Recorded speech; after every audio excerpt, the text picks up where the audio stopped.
All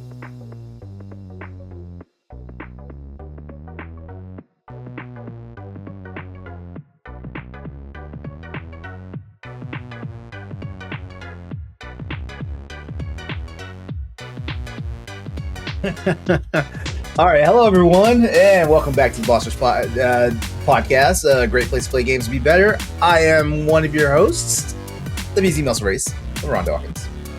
Hello, me. I'm doing okay. I like it here. Like it's fun. It's fine. It's also very fun being with my fellow co-host, Mad Pharmacist herself, Stephanie Klima. Hello. I will do my best. I am Red Bull-less, so this is going to be a struggle. Should have got one. I have 3 sitting in front of me. Not that I'm going to drink them all, but they're here, waiting in line. She'll be falling asleep on the stream. And that enthusiastic voice we hear is, of course, the Boss Rush boss man himself, Corey Derrick. Hello, Hey, LeRon. Hey, Corey, how's it going? Great. Why did I just sound so blown out just now? That wasn't good. You sounded good to me, man. Well, That's fine. Look, my voice is loud. We are all loud. Yes, it is. Yes, it is. You're like that drunken idiot at every frat party. I mean, sure. That's how you want to categorize me, LeRon. Fine. Oh, and it's been a while, but I'm so glad this guy is here. Please welcome back to the show, Mr. Dan Kalana. What's up, everybody? I'm Dan. I'm Danomak on the internet, though. That's my superhero name. I make YouTube videos about video games. I just made a video about PAX East games. There were so many of them. Steph and I will probably get into it for sure. There was like a great amount. But yeah, thanks for having me back, guys. I'm glad to talk about video games some more at length. And I got somebody on the show to talk Monster Hunter with. We're gonna get into this. Stephanie, we can take a nap now. Yeah, I mean, once Wilds kicks off, you guys can doze for a sec. LeRon and I will make a Monsters Media Wilds cast. So right. All right. Well, you know, how's everyone doing this week? I'm good. I'll start. I'm doing good. I know the struggle of getting PAX East and in general event coverage up as soon as you can, because you want to make it good, but you also want to get it up timely. And for the first time, I think I struck that balance this year. Nice. I want to jinx it, but I got it out there. And yeah, it was a good, and having my voice back, it's a really weird feeling to have your voice back and be like, my throat recognizes it. I don't know. It's like when you lose a limp. I don't know if you've ever hurt yourself and it's like all of a sudden you can walk straight again. Like your body's functioning normally again. I just feel that. So I'm recovering. I'm good. I'm feeling okay. That's the one thing I don't miss about cons. I always lose my voice whenever I go to any convention or any like festival, outdoor event. It doesn't matter. Mm-hmm. Yeah, but the return when it all comes back, ooh, feels so like I'm reborn. I am back. I am back for now. I don't know. Sometimes I hit the jackpot though, because like sometimes like I won't lose my voice. It'll just drop like 4 octaves lower, and I'm like, oh man, I sound good right now. Yeah, and Steph kept hers somehow. I don't know. You were on something else. Maybe you were doing some lozenge rotations or something, but you were crushing it during PAX. You were everywhere. She's so fast on her feet, and also so efficient and powerful. It's because she exercises unlike the rest of us. I do. Every day. I do. I definitely need to slow down a bit. We just singled you out by accident. Was that you need to slow down a bit, you think? Why are you guys making me look bad? I need to slow down. You made yourself look bad. You try to take us down with you. Fair. But Steph, how did you like PAX? And how do you feel after it? Love PAX. I feel like it gets better and better every year. Well, I mean, just personally because of the connections I made. We put out a lot of articles on our website. A couple of them did very well. And I crashed hard after the con. I was very tired, but I also went and worked 2 jobs literally the following week, which was not a good idea. But I had to pay for all that merch. So Fair enough. Yeah, you Yeah. crushed it. Again, like she's a machine at PAX. Like next year, if you want, I can try to be the anchor and be like, Steph, we got to take like a mental break and we like go get some like matcha lattes or something. I don't know. I mean, if you can manage to lasso me, because I'm not even in control of my own motor, sure, let's go. Let's try it. I'll hoax you to the other side of the convention with like some cool merch that I found. I'm like, oh, you got to see this jacket. That Okay. yeah, I'll do it. Yeah, but I can try. I'm good at slowing down Okay. sometimes. Sometimes. Yes, I need help.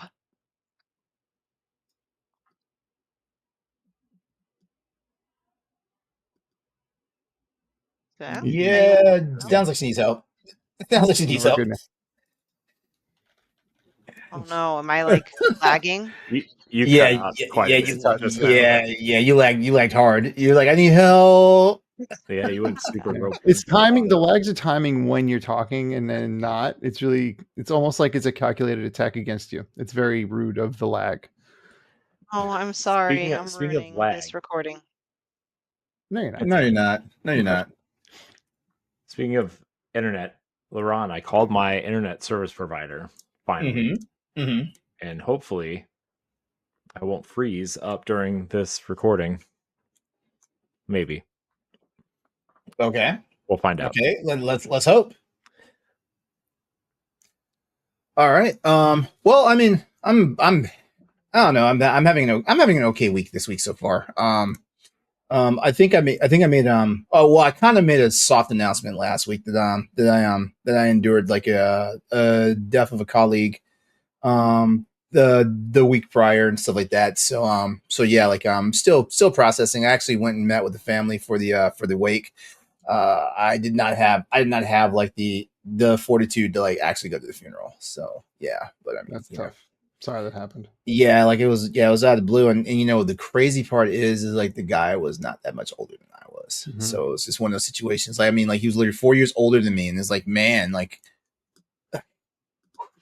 you know what is life? You know, sometimes but this is not Boss Rush After Dark, so I'm not gonna get into that. You will. It's weird. It's the strangest times when you realize your mortality exists. Oh yeah. I also got some friends and colleagues like you better not die. I'm like, I don't have control over that, unless I decide I'm going to run into traffic, Yeah, that's a good first step, though. Honestly, is not doing that. Yeah. Yeah. I was like, you better not die on me. I was like, I plan on living forever. I do. Someone's got to keep this ball rolling. I'm gonna find a vampire and I'm gonna get the thing done. Steph is like, this is too much energy. You know what? No, sometimes there's perks to being a vampire. Sleep during the day, like up all night. It's all about what your forever looks like. That's the thing. If you're a vampire, you don't need a job anymore. Exactly. Your new job is hunting humans, or giving them eternal life. Jeez. I'd be a really picky vampire in those regards. I think that's the point. Like if you stop being picky, the vampire council calls you up and like, listen, your quota was way too high this year. I guess you do have a job. Like you turned that guy Marvin into a vampire. What were you thinking? Marvin sucks. Nobody liked Marvin, and now he's gonna be around forever. Yeah, because vampire and vampire violence is frowned upon unless they were just being a bastard. True. It's true. Speaking of being bastards, this is the Boss Rush Podcast, the flagship podcast for the Boss Rush, of Boss Rush Media. There we go. I'm gonna get my words right. I have a different script now, so if I seem a little off, everybody out there in YouTube and Spotify and Apple Podcast land is because I have a different script now, so I got to get used to it. LeRon. So, flagship podcast of Boss Rush Media and the Boss Rush Network.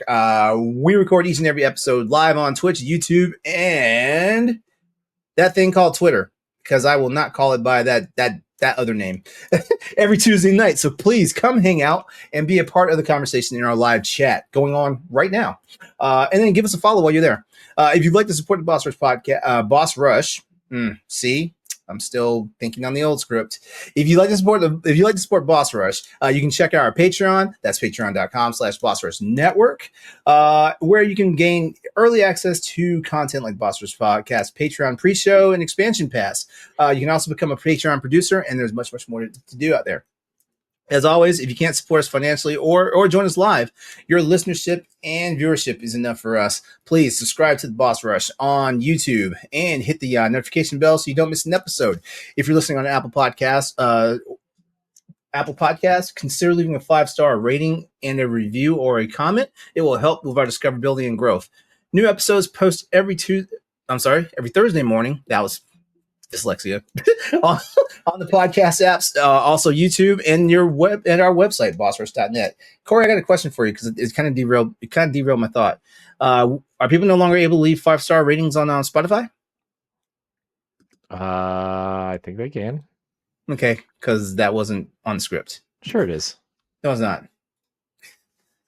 and I'm looking at the script. I'm looking at the script right now, so don't retcon it. Right there.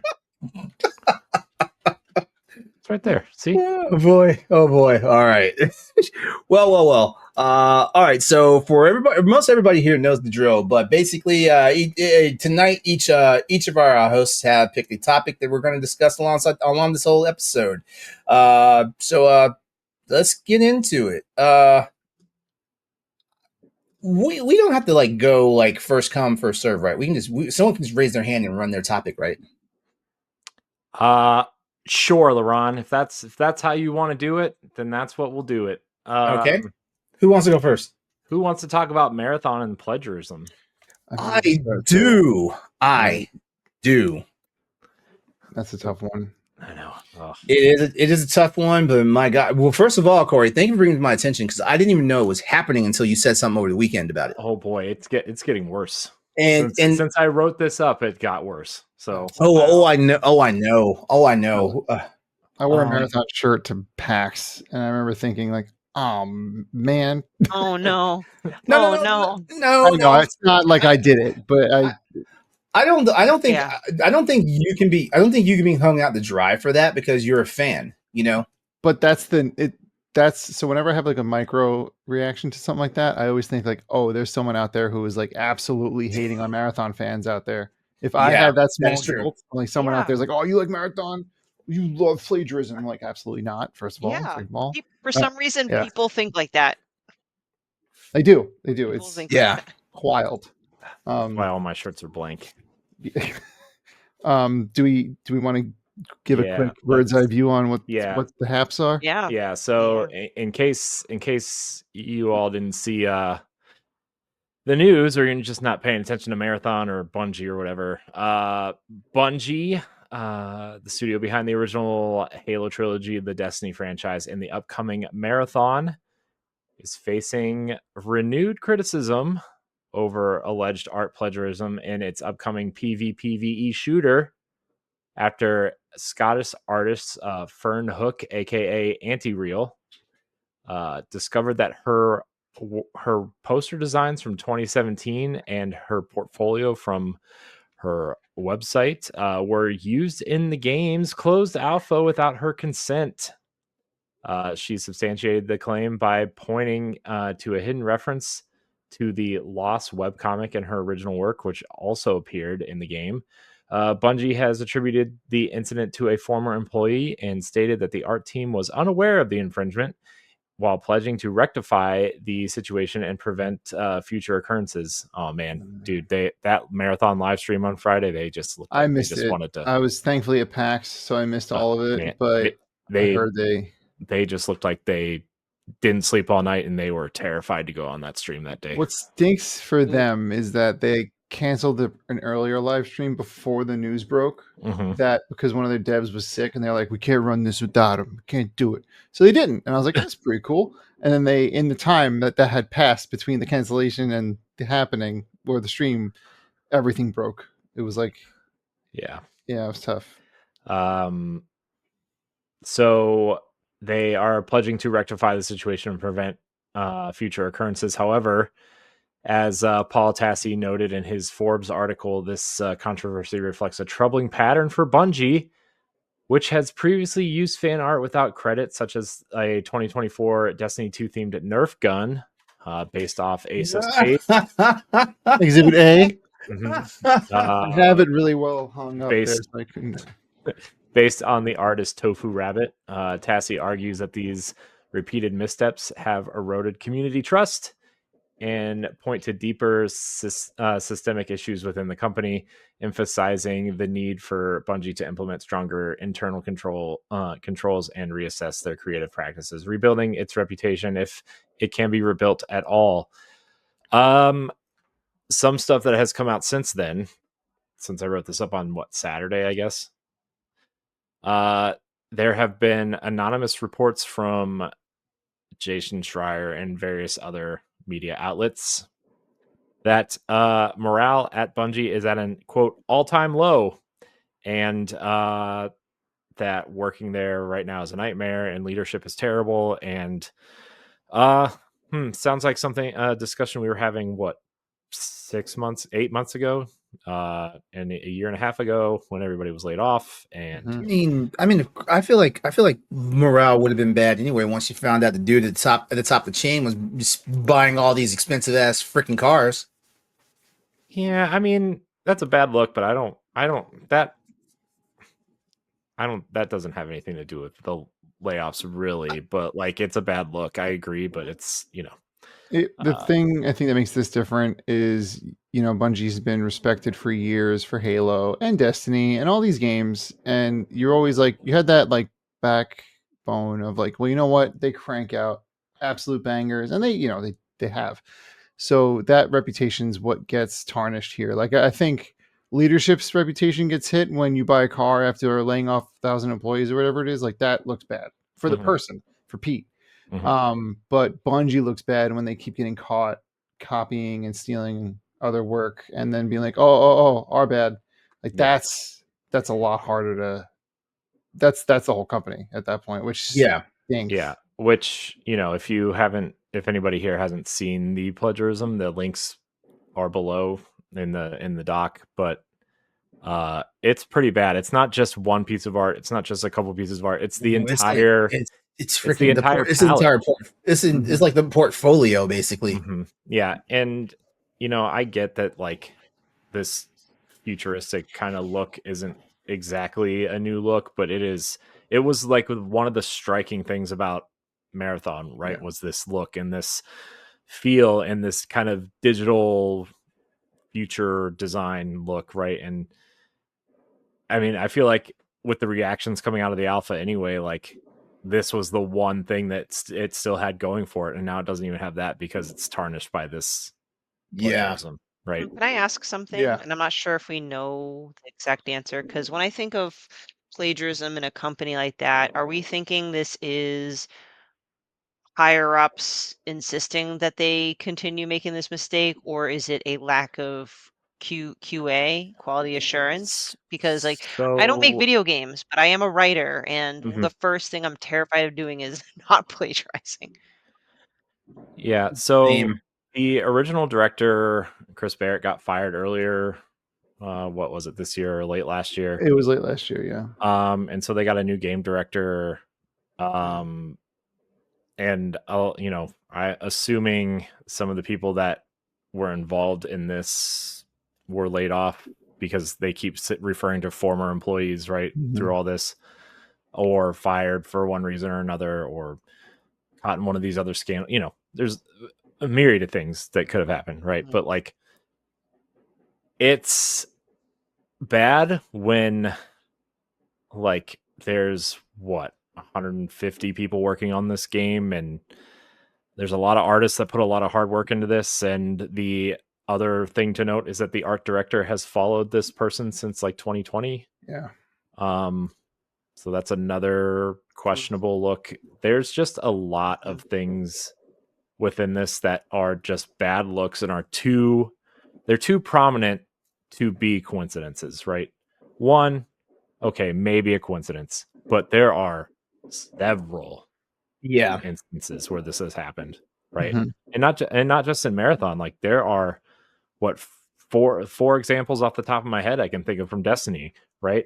And they have said that some of this stuff has come from third party contract work to help on seasonal content and stuff, which sure, okay. And it's not the entire expansion, it's like one piece of art, right? And it's like, okay, well, I still feel weird about that, but okay. But this is so damning. Mm-hmm. I mean, they literally lifted like words, and they have the person's logo in the logo. The logo, yeah. It's so completely egregious, and it's tough because, like, you on one hand, as fans of Bungie games, I don't know if you guys can hear these fireworks that are going off here. I hope not. Good. You want to be like, Bungie still has like the bones are there, everything's good. Like, this was just a one-time thing, but we've had like 5 instances of this, and it's tough because, to your point, Steph, is it a QA problem? Is it an internal practice that just has gone unchecked? Like, did they find some kind of weird legal loophole that they're like, well, we could take this because it's not copywritten, which is garbage behavior and the wrong behavior, because obviously, but is that, like, we don't know, and obviously we're not going to know the details to that, but like, it's just happened so frequently at this point that you have to wonder, like, when you see a pothole and people keep breaking their tire on it in the street, it's at some point it becomes like the city should pay those bills, because how many times is this one mistake going to keep happening unchecked? And it's the same mistake. So it's I'm glad you said that, Dan, about like the city needs to pay for it and stuff like that, because I mean, like, I heard like Sony dropped a ton of money on development for this game and stuff like that. So like, if Bungie if Bungie was worried about Sony like perching on their shoulder like a buzzard, now they've got it. Yeah, that's the thing. They had they had this deal cut where they were like, we can still be Bungie, and everyone was like, all right, you know what? Great. And so this is, unfortunately, now Sony's like, well, we let you be Bungie for this long and you keep bringing in this bad press. Maybe game sales are up, maybe Destiny's still going, but like, it's more that I'm sure they didn't buy Bungie just for the money. Like, they want to have this. They want the IPs. They want and they want it to be a proudly positioned part of their offering. So that when they put it on PS Plus, everyone's like, yes, I'm PS Plus subscription and all that stuff. Like, and nobody wants to mess with it now because it's getting tarnished so rapidly. Yeah, like over the weekend, I went through so much of this stuff that was going on, but I gotta give a shout out to like this content creator that Corey actually turned me on to. Gentleman by the name of My Name is Bife.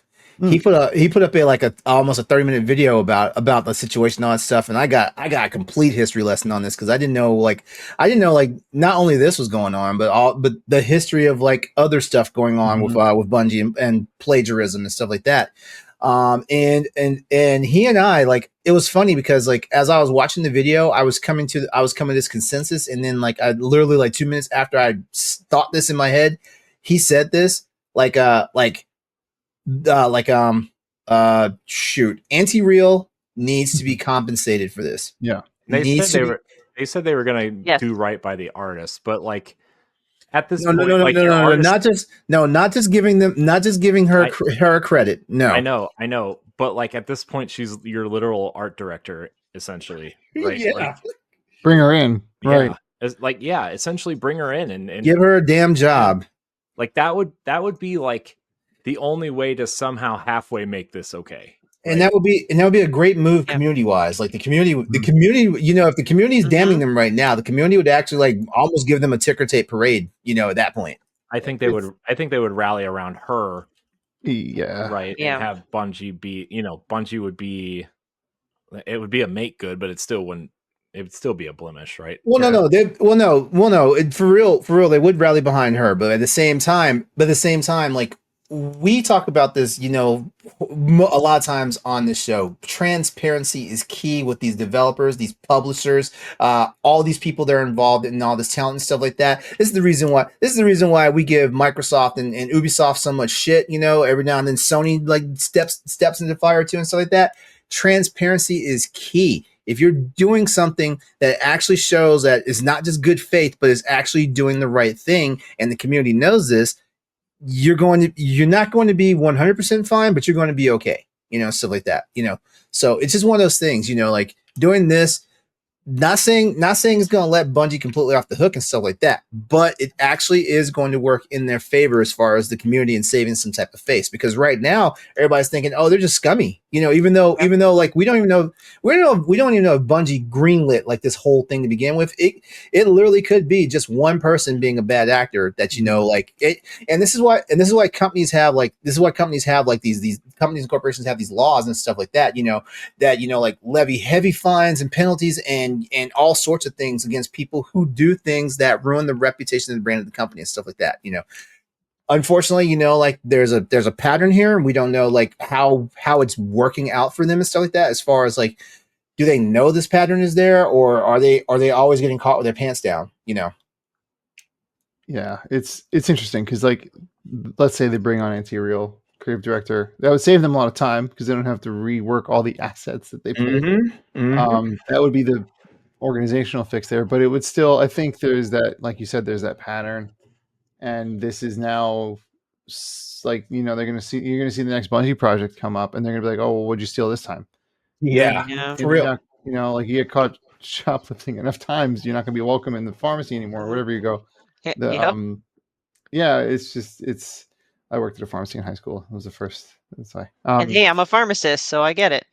Yeah, relatable. So it's going to be interesting to see how it plays out, and it's so, like I said, it's a bummer because Bungie. Yeah. And plus, they didn't even have that great feedback from the alpha, which isn't helping. Yeah. So, real quick shout to Marathon Gamer. I'm sorry, Marine Gamer. In the chat, they say Bungie has been so questionable for so long. They used to stand for something, and that the Marathon team needs to be held accountable. This is unacceptable. Games are hard to make. We get it, but it takes years to give a game a visual identity before they even touch an engine and stuff like that. And I completely agree with those sentiments. Yeah. They said Bungie used to stand for something. I mean, when they had all those layoffs, right, they also canceled a lot of initiatives that they used to do, right? I think the only one left is like the Bungie Cares initiative, which is like their what do you call it? Their charity thing, right? And like they still do like the pins and stuff for Heritage Month and Black Lives Matter and Pride and trans rights and all that stuff, right? But like they used to actually do things for that stuff, and now I just feel like it's clear that Bungie is a shell of their former self, right? But I don't think but that doesn't take away from the developers who are there working their asses off to make these games, right? Yeah, this definitely comes from leadership, whether it's mid-management, higher up. Pete Parsons, I mean, Sony's involved now, so who knows how much that's on this, right? But I don't know, man. I just this is a bad situation on top of another bad situation on top of years of bad situations. I mean, the one shining light in the last 3 years for them was the Final Shape, right? That was like the one. Yeah. And it was good. It was good, and we had a good time. Yeah. Any final thoughts on this topic? I mean, I have a lot of thoughts, but I know we're going to dive deep into this on Tower Casuals this week. So, like, tune in. It's not looking good, guys. Yeah. Real quick before we let this topic go, just shout out to another comment on the live stream right now. M2 Reality. They say Marathon is dead in the water regardless. Extraction shooters are not accessible, and making it accessible is diluting exactly what an extraction shooter is. And all this is regardless of the art theft. Yeah, that sort of goes back to the reaction to the alpha that a lot of people had, plus the general consensus around like, hey, we don't want to do PvPvE. We don't want to lose our loot. Like, that's the player base that they have, and trying to appeal to like a not that player base is an interesting move. It sounds like they think they can make something we would like, but so far everyone's reaction to just playing the game at its core, even whatever balancing issues they could fix, there's Paul Tassi just put out another video after his article talking about that too. Like, with or without this, there's just something off about this game and the community. headed towards. Mm-hmm. Yeah. It's All rough. right, I feel for them, but all right, we're gonna go ahead and move into our next topic here. Then, I do want to say I really hope Bungie like pulls it out of the fire on this one. Like I'm sorry to hear like stuff like this happen. Like like I've worked for jobs where the community. Well, I hate using this because now in 2025 it sounds really cringe. But like when the actual when the team is a family and stuff like that, it's definitely one of these situations where one person just basically like hurt the entire family name and stuff like that. And hopefully they'll bounce back. Gamers are very particular about certain things, and dishonesty is like one of the worst things that like gamers are particular about and stuff like that. So we'll have to see what goes on here. I just know this, like there's no, they can't do the move where they delay the game to like fix this stuff, and like keep, and like hopefully that no, like Sony has too much money invested in it, and as gamers now, we all know what happens when shareholders start leaning on stuff, So there's not going to be some monumental delay. This game is not going to get delayed by like 5 years. It's not going to get the Duke Nukem Forever treatment or whatnot. Like this game is going to come out the gate sometime reasonably soon. If not when it was supposed to be launched, like reasonably within that time frame of that launch window and stuff like that. So we just got to see what goes on here. Like I said, give Anti-Real a job, compensate them, and just get this thing rolling. Like the game's probably not going to make the sales that you want to make. So I hope you're already working on your next project. Yeah, I agree with that. Shout out to Anti-Real though for creating such an interesting art style that everybody was clearly drawn to, right? I mean, that art style is so futuristic. Like it's cool. Yeah. All right. Stephanie, you wanna roll your topic next? Yeah, sure. I'm sorry. It's definitely not as interesting as the marathon and plagiarism, but I'm kind of on a limited run kick. I don't know if it's coincidence or something. I got to interview them at PAX and got some cool information about Switch 2, but this is not it. And this is something where, well, we'll get into it. So anyway, I got an email notification. Every once in a while, Limited Run will announce their next release that you can pre-order. And this one is that pre-orders are now open for a different kind of publication called award-winning indie gems. So this game, well, cartridge will contain 4 games. So they're 4 indie games: Endling, Extinction is Forever, Through the Darkest of Times, One Hand Clapping, and El Hijo, A Wild West Tale. I did confirm that this is part of Limited Run Games distribution lineup, and they're working in partnership with Handy Games. So it's not part of their numbered release catalogs, but they're helping with the manufacturing. So at first blush, I was like, oh, cool. So now they're just going to help scoop up some like even lesser known titles, maybe in a collection. Maybe they're going to start a series. I did some additional research. Not that this is a good or bad thing, but just providing more information about Handy Games. So I did not know this, but Handy Games is a THQ Nordic company, which means that they're part of the Embracer Group family. But they describe themselves on their website as a international indie game and premium mobile game publisher and developer. So the talking point I had, because I see very polarizing opinions about Limited Run and anything associated with Embracer Group. Very polarizing. Holy crap. For those that don't know, Embracer Group is a massive company. They're owner of several major publishers like THQ Nordic. I think they used to own Gearbox, not anymore, and over 100 game studios. With a very wealthy CEO, he received plenty of criticism during a large number of layoffs. I think it was like almost 1,400 workers. They canceled numerous projects since June of 2023. And they announced in 2024 their intent to split Embracer Group into 3 companies, so to speak: Coffee Stain and Friends, Middle Earth Enterprises and Friends, and Asmodee Group. So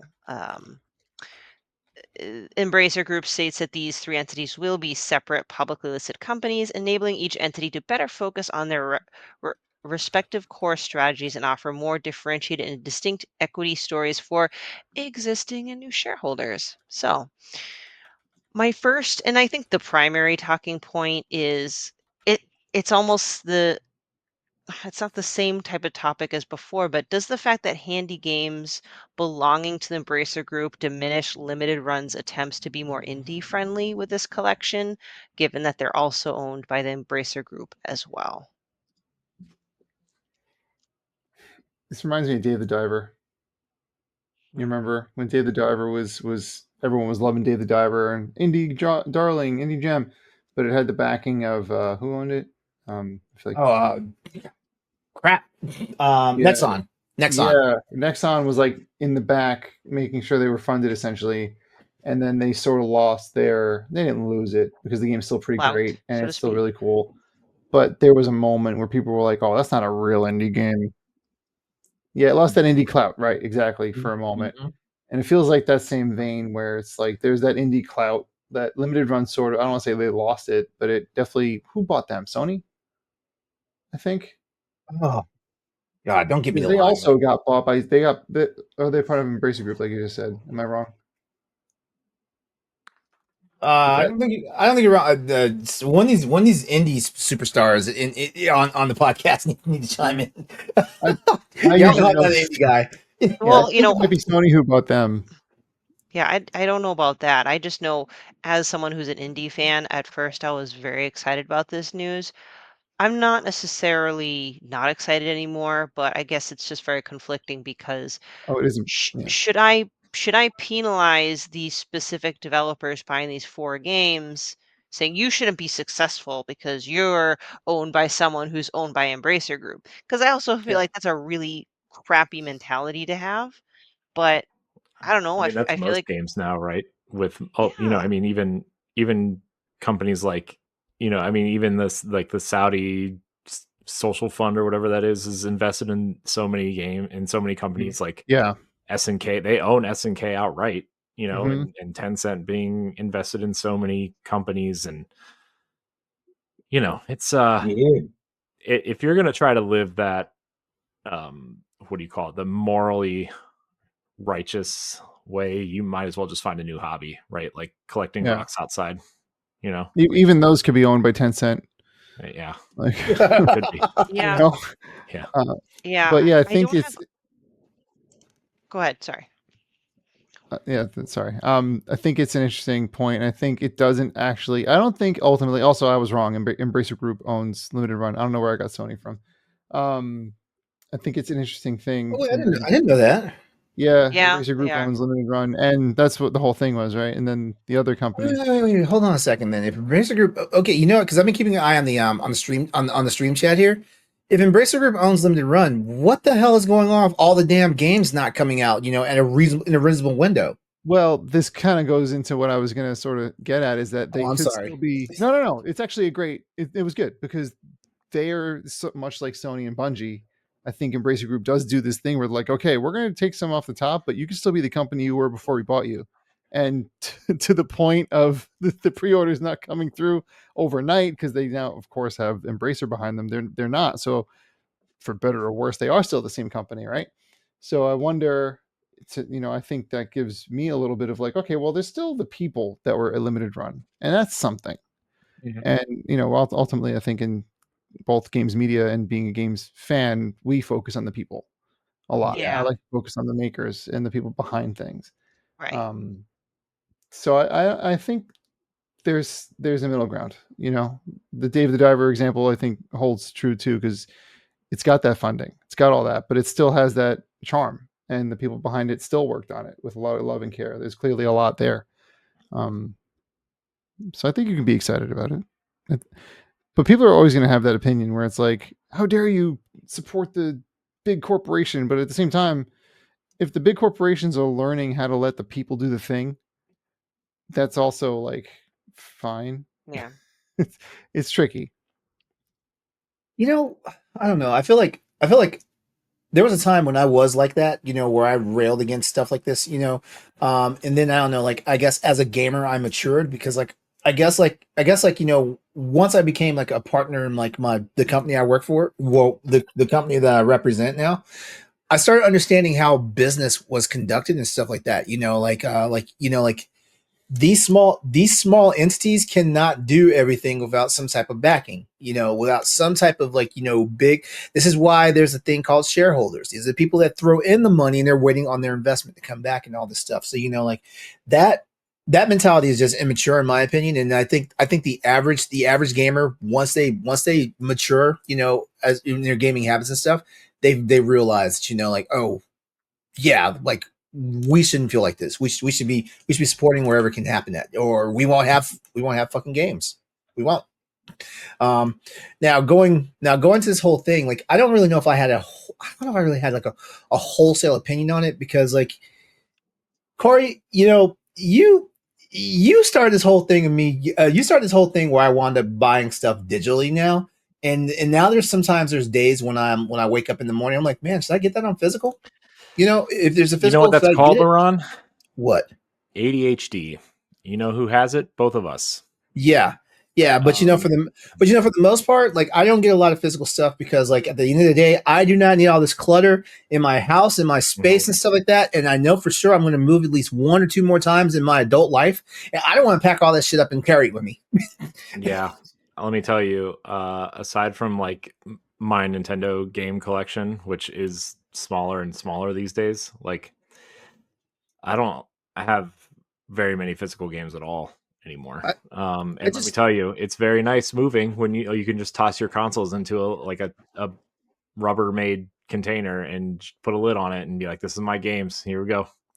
You know what started me on that though? What's that? Ron, was when my apartment burned down and I lost like 80% of my video games. So that's that's when you decided like you didn't need to like put a lot of emphasis on physical. Yeah. Because it just really did a number. That's some perspective that is gained in such an experience, I would imagine. That's yeah. That was I mean, look, I'm not opposed to buying physical. Heck, I just bought Expedition 33 physically for Xbox because that game's amazing. And I wanted to support the studio because I've been playing it on Game Pass, right? But like, the game's so good, I felt like I should give them what the game is worth. But there's also the other thing in me, like, oh, go ahead, Stephanie. Go ahead. No, you continue because I was gonna. No. I was about. I was about to start rambling. That's what I was saying. I think the other reason why, like, like sometimes I think should I buy physical is because like I'm not entirely scared of whenever they shut down servers for a game or whatnot, like we no longer have accessibility for it and stuff like that. I'm not really scared about that. But there are times I wonder, because I have a ginormous backlog of games and stuff like this. And this is speaking more to my spending habits, my spending habits versus my gaming habits than it is anything else. Like I was backlog of games and if I say, oh, I'm gonna turn XYZ on and, and it's like, oh, can't play it anymore. Yeah, but that's going to happen on discs anyway, because half the games are just, I mean, look at all of Microsoft's first party games are essentially just the license on the disc, right? True. Or, there's always a massive day one patch that fixes the game, right? And like, there's literally a website that says, is it playable? Right. And like, it tells you which games are playable off the discs and which ones aren't. Yeah. Yeah. And so like, wrapping it back around to limited run, like I know they're going to do Switch 2 games, right? Like there's a lot of some of them are physical cards, but a lot of them are key card, like the game key cards, and it's like, why even bother? And I know there's like, they I don't remember what I read. That's what the article I wrote and blew up. It is their numbered series that will always be a complete game in the cartridge. It is their third-party partnership that they will leave up to their partners to decide, which I would like to think is giving them options finance-wise, because I'm going to assume it's cheaper to make a game key card. So that'll be the very strict difference. It also doesn't help. It also doesn't help that Nintendo is only offering the 64 gig cards for games instead of like the 16 and 32 gigs that they were offering for Switch 1, right? Mm-hmm. I'm also going to be the a-hole in the room, and I'm like, this is their knee-jerk reaction to piracy. Oh yeah. That plus the digital game cards is 100% their knee-jerk reaction to piracy. And the thing, I was thinking about this today. I didn't even know we were going to talk about it tonight, but I was watching Kevin, was it Henson? What's his name? Benson? Guy with the beanie and the beard. And he was talking about Kev Kenson. Thank you. He was talking about how he's concerned about this, how Nintendo is going mostly digital, and it's getting, kind of dicey out there.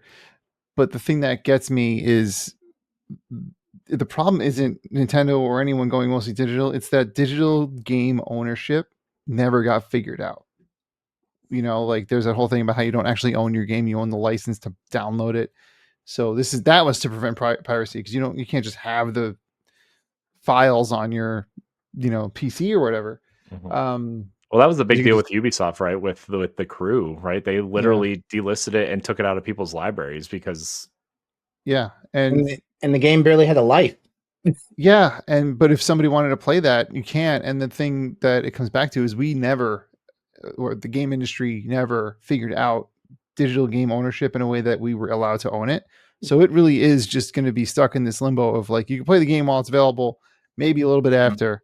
No, we need more class action lawsuits in all seriousness. And I say that seriously because like, I'm not even sure if like, by the time like our current presidential administration gets out of office, I'm not even sure if like, like this stuff is going to work for us anymore. If we, even if we're raising the biggest stink about everything that's wrong, we just need more class action lawsuits. And it's not so much like suing the hell out of these people just to get our way. It's suing the hell. It's more or less bringing the attention that, hey, like, like we feel like we put legitimate money into this thing, like we buy not only do we buy the actual property, itself, right? But we also like sink money into your merchandising. We sink money into your freaking like DLCs and your add-on content and all this stuff.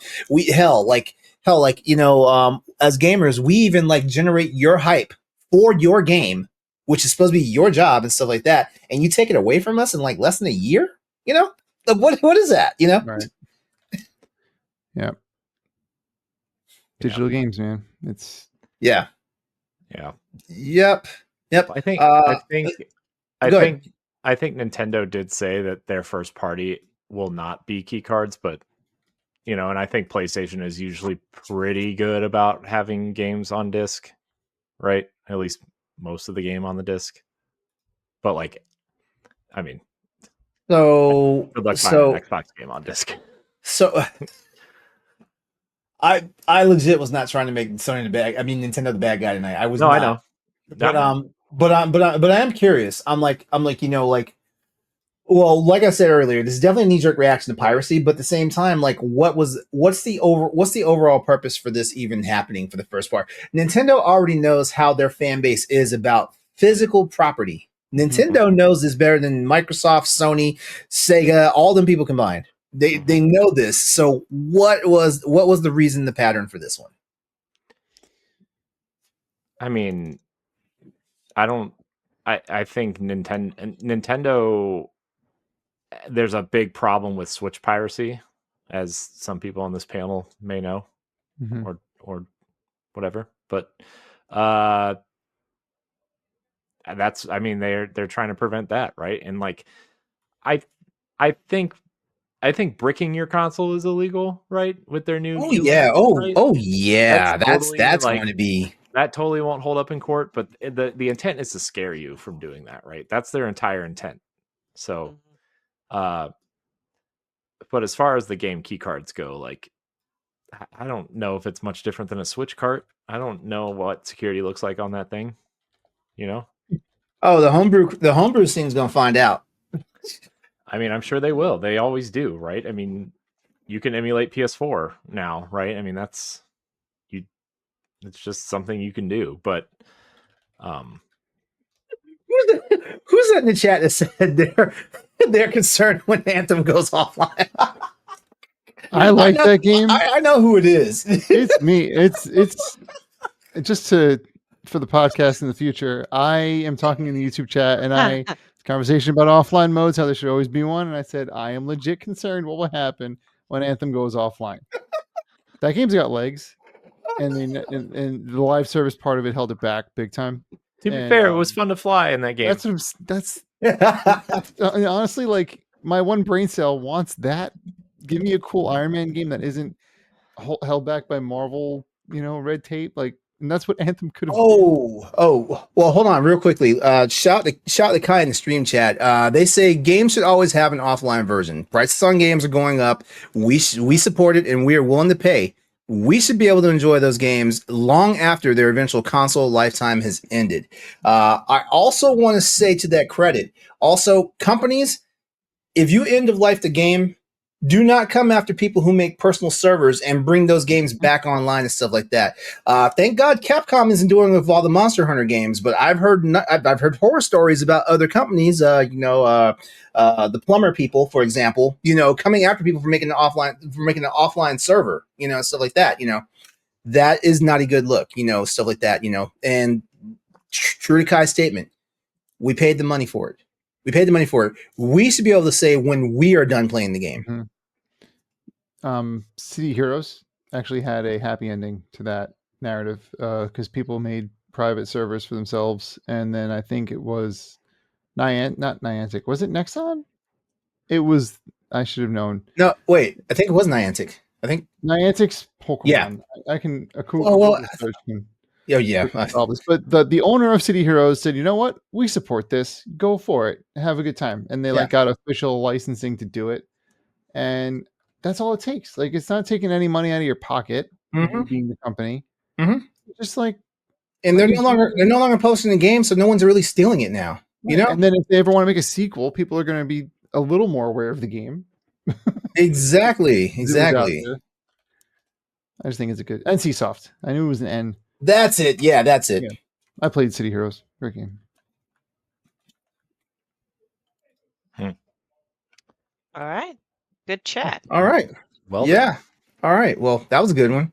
I don't want to be that guy, but I want to bring it back into the live service conversation. Oh gosh, here we go. Perfect segue from Anthem to live service.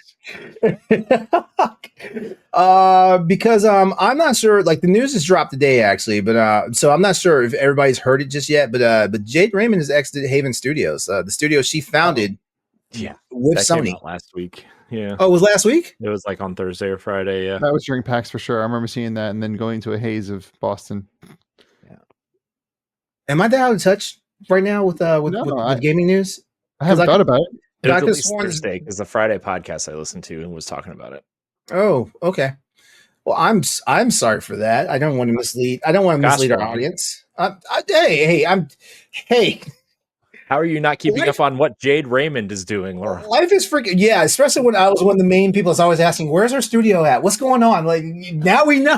The person who hasn't been credited on a video game since 2017. Why aren't you keeping up with this person? Oh, yeah. So, acclaimed producer behind Assassin's Creed and founder of Haven Studios, Jade Raymond, has departed PlayStation, the PlayStation-owned studio that she established in 2021. With it, her exit comes amid reported challenges of Haven's debut title, Fair Games, which is a PvP heist shooter that has faced delays and mixed feedback from external playtests. While Sony has not disclosed the reason for her departure, it has reaffirmed its commitment to supporting Haven Studios now under new leadership. I feel like there's a few things to talk about here. I really do. Fair Games is in trouble. Maybe. Maybe. I don't know. It's just one idea. Yeah. Considering a lot of people that have played it apparently are also having mixed feelings about it. Yeah. May or may not be more negative than marathons. Is it bad that I've never heard of it? This is one of those things, we don't think about this in gaming so much because we hear about this in Hollywood all the time when a creative behind like the process actually like departs, stuff like that. So I mean, here we are in gaming, a founding leader has left a studio mid project, and that's I feel like that's going to send a ripple effect through the entire development process, from creative direction all the way to team morale. Sure, but that happens a lot, right? I mean, but it doesn't necessarily mean a game's bad, right? Like Amy Hennig left Naughty Dog midway through Uncharted 4, and that game ended up being really good, right? Yeah. Well, Amy Hennig was the main writer. She wasn't like the director. I mean, she was the game director of 4 until she left, and then Neil Druckmann. She was. That's right. Yeah, you're absolutely right. The other guy that left. What was the name? The other guy that everybody always forgets. I forgot. I'm also in that camp. God, I'm getting my Sony card revoked tonight. Jeez, like I am just fumbling. Because you're a damn PC gamer. Damn straight. The PC muscle race. Yeah, muscle. A little bit into Haven. They also worked on Concord. They did some technical support on Concord. They did support. Yeah, and this would have been their first. Well, Fair Games will be their first release when it eventually comes out. And it's interesting. I think what you were saying at the start of this, LeRon, live service and their involvement, it sounds primarily as though they were going to be a strong arm of Sony's live service efforts, which they were very vocal about, like, I'm Bungie, we're going to do more live service games, live service this, live service that. And that was a couple of years ago, obviously, since they've been working on Fair Games for so long. And I think, I'm not trying to get to your point for you, but it sounds like they might be shifting perspectives a bit again. I agree. Yeah. And it's really weird now too, right? Because I feel like Bungie was like the de facto like experts, at Sony, because Bungie's input shut down the whole Last of Us online game. Mm-hmm. Interesting. And it's funny that we started the top of the show talking about like Bungie and like there's a ripple effect going through Sony no matter what now, with all this stuff. It looks like it's trickle down economy works in the video game community, because like when it trickles down, it freaking hurts. Right. Yeah. I mean, go ahead, Dan. Sorry. That's all. I was going to say there's clearly on both sides fatigue for live service. That's all I was going to say. That's true. Yeah. I feel like we're at that point. Service. You play Monster Hunter. What are you talking about? That's not true. Game. That's not true. Bonafide live service game. Questionable. Questionable, yes, but not true. Hey Dan, you ready to talk about Monster Hunter? Bruce Straley. First of all, point number one: Bruce Straley was the other producer on Uncharted 4 and The Last of Us. Second of all, thank you, Madam Google. You're welcome. I forget where I was going. You made me forget. It's fine. I was talking about live service. No, right. My task here is complete. Right. Live service stuff. Like I think everybody already has their live service game, right? Yes. And if they're getting tired of one, they have their backup, right? Like a lot of people, it's either Fortnite or Destiny, or some people still play the Division apparently. Apex, people have their live service game, so it's really hard for a new one to approach the bench, if you will, and like be a prominent competitor. And it's been a long time since one has done that. Even something like Halo, right? Like Halo Infinite, like launched with a lot of fanfare, but like they didn't have the content coming the way that live service is anticipated to have now, and they lost all that momentum coming out of launch, right? And so even something as big as Halo can't even last, let alone something like Concord. It feels like it was just dead on arrival for multiple reasons, but the only one I can think of that was like kind of made it through was Helldivers, right? Like Helldivers 2, but I don't even know if I would even call that a live service game at this point. It just kind of feels like a lot of the, I think the way I view it now is it's almost like a new sport, like comes into play. Like, not that I think of sports all the time, but I think when you talk about stuff a little more mainstream, sports is a good example. Like, let's say there's a new version of basketball that's got like slightly different rules, maybe different uniforms, and Canadian basketball, a third hoop, right? Like something, right? Exactly. And like, but you're introducing this new thing to a group of people, and you're like, hey, we made something just like your favorite thing that you've been watching and playing for 20 years. Why don't you try our version? And then they're like, all right, I'll try it for like 2 weeks. And then immediately go back to the basketball that they like because they know it, they love it, it works. and it's so hard. It's such a saturated market to get into. Like if you're even remotely close to live service, because then you've got games like Expedition 33 that show up, and they're like, oh, there's a content drought in Destiny. I got 2 weeks. I could play this RPG that everyone's going on about. And those games are hitting because you can get those out, get people interested, and then they're done. Like I always see those funny, like it always makes me laugh when people, trolls go online like, oh, look, dead game, and it's like Final Fantasy 16 in 2025, and I'm like, yeah, dude, no one's playing it on Steam because everyone who wanted to beat it when it came out beat it, dude. So it's like, and that's okay. So like I feel like that's the current spot the industry's in. But then you've got, we'll go into this, I'm sure, a lot longer, but live service is a clear money maker when it hits and stays. So tell a corporation not to go for that, Yeah. So, yeah. It's great analogy.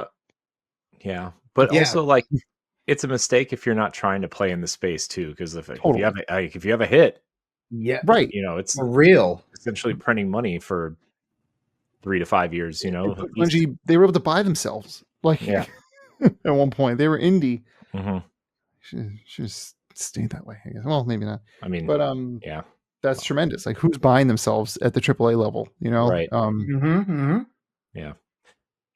But I mean, I think that's why Sony had 12 in development at one point, right? Because all they needed was that one to, You didn't play Foam Stars? You didn't make that your entire personality? I didn't even play it when it was free. Is it done? Are they done with that game? Or is it they took the servers offline. Oh man! Wow. Honestly, like the aesthetic. Yeah, it's like Splatoon for anime nerds. 3D Splatoon. It's foam. Yeah, that's what it was. Foam. Yeah, foam that their bodies created. Ew. Stop it. Ooh. Oh my gosh. I'm not telling any lies though. I thought they had guns. The guns were like the vector. Oh no. I see. Oh boy. You know what? I gotta say, I honestly feel bad for Sony, because I don't think when Sony like started throwing in their lot to live service, like it was like, I don't know, like a desperation thing. They were late to the party and stuff like that. We just I guess we just didn't know right then that the bubble had already like was either bursting or about to burst, at that point and stuff like that. Like we were in the middle of the pandemic and stuff like that.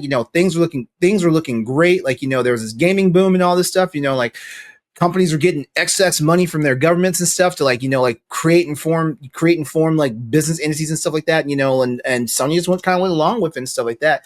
I feel kind of bad for Sony, and I know everybody's gonna like LeRon's a shill, but whatever, like hell, like if we got people in Congress and the Senate that are using that abuse their PPE loans, and like we can't really hold Sony, just to the fire for an idea that they thought was actually they saw was profitable and want to be part of that too. I feel bad for it, because they're pushing the live service, has definitely hit a lot, not some, but a lot of bumps, with all the delays and stuff that are going on, cancellations and all the mixed receptions, looking at the external playtesting, which I didn't even know that Fair Games was at the point where it was doing external playtesting.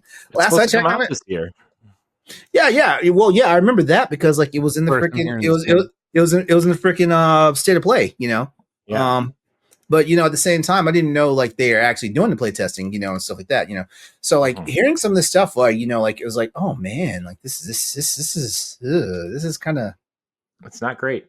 Yeah. What Sony should have done, right? So they're already invested 5% into Epic, right? So that was a little bit more. It might be more. I'm not. They put $250 million into Epic. I don't know what that buys them. Right? It might buy them a skin or a season pass. What they should have done was, okay. So they bought Bungie, right? Okay. They should have made the deal where Bungie should be independent first of all, right? They got clocked they got fooled, right? In my opinion, in terms of their financial situation. Second of all, what they should have done is invested in IP that they already have that people know. Like for me, the perfect live service game would have been you look at franchises they own. SOCOM as like a Rainbow Six Siege style game, probably, right? Horizon, and I know this is still in development, but like Horizon, that Monster Hunter style Horizon game that's coming supposedly, they should have done something like that. And then, they should have tried live service in something different, like, I don't know, bring Mod Nation Racers back or something and like have battle passes that way, or I don't know. I feel like they should have just tried something different instead of trying to chase things. Keep The Last of Us going, right? Like, yeah, the idea. Remember when that Ghost of Tsushima DLC came out and it was basically its own game? Yes. That to me sounds like such an easy way to experiment with something that could become its own money making thing on a game that you've already sold people. Like, and the God of War DLC was free. Like, and people picked God of War back up. And I do wonder, like, would people be turned off by like, hey, we released this new God of War DLC. Every month there's going to be a new boss challenge. If you pay $5, you get something extra. I don't know what it would be every month or whatever. To just like, and like, again, Horizon, use the base of that game to make that Monster Hunter Horizon. And people who are really good at Horizon Zero Dawn now have a reason to just play the game for fun and not have to play. I have a friend who plays it like twice a year. She loves Horizon Zero Dawn and Forbidden West. And like, I have to tell her games to play because she's like, oh, I'm just going to play Horizon again. I'm like, I'm glad you love it, but like, there's so much out there. But prime example of somebody who would just play that game. I'm sure there's plenty of people like her for many other games. So it's kind of right there. It's interesting to think about. Yeah. I don't know. I don't blame Sony for chasing the live service bug, but like they are trying way too hard. In they are now. They are now. It feels well. By the time it was all said and done, it felt like they were being desperate. And, I mean, that canceled Spider-Man game too. We always forget about the multiplayer. There was a canceled Spider-Man live service. Yeah, the Spider-Verse game. I would play the hell out of that.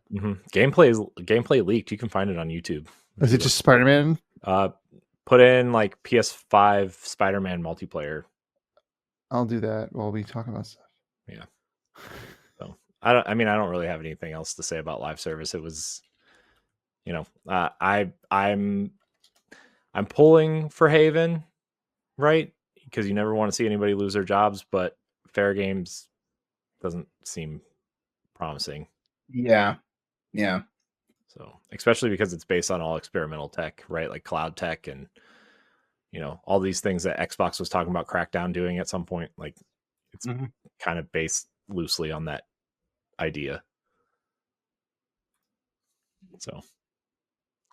Well, I guess final thoughts here. The only thing I'm going to say is like with our Jade Raymond's departure from Haven Studios highlights how leadership changes, corporate strategy shifts, and player feedback can shape the fate of a game in the studio.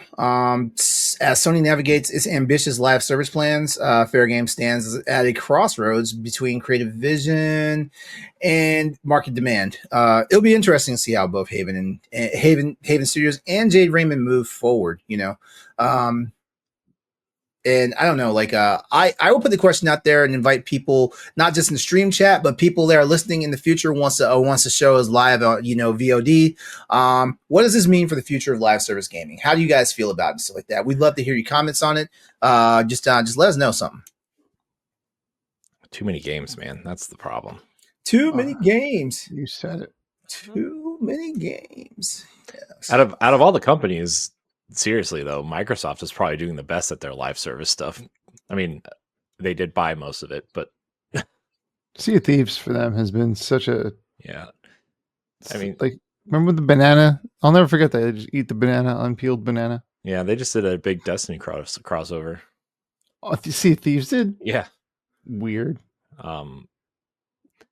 Yeah, it's yeah, I mean, Microsoft has. I mean, you look at Minecraft, you look at Fallout 76 has had a major resurgence. Elder Scrolls Online.